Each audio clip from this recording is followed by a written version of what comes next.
Good morning, everyone. I'm reading from a different devotional book by Ellen G. White called Sons and Daughters of God. May 14th, the topic is In Gaining Victory Over Appetite.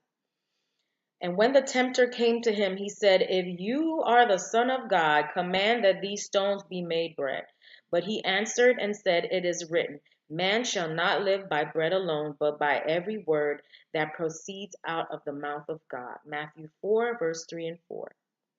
The great trial of Christ in the wilderness on the point of appetite was to leave man an example of self denial. Don't we all struggle with what we eat, when we eat, how we eat?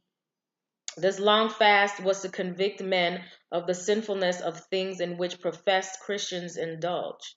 The victory which Christ gained in the wilderness was to show man the sinfulness of the very things in which he takes such pleasure. The salvation of man was in the balance, and to be decided by the trial of Christ in the wilderness. If Christ was a victor on the point of appetite, then there was a chance for man to overcome. Christians who understand the mystery of godliness, who have a high and sacred sense of the atonement, who realize in the sufferings of Christ in the wilderness a victory gained for them, would be greatly strengthened by earnestly and frequently comparing their lives with the true standard, the life of Christ.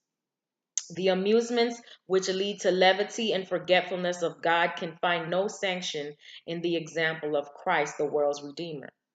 The only safe pattern for man to copy, if we would overcome as Christ overcame. Man now has the advantage over Adam in his warfare with Satan, for he has Adam's experience in disobedience and his consequent fall to warn him to shun his example.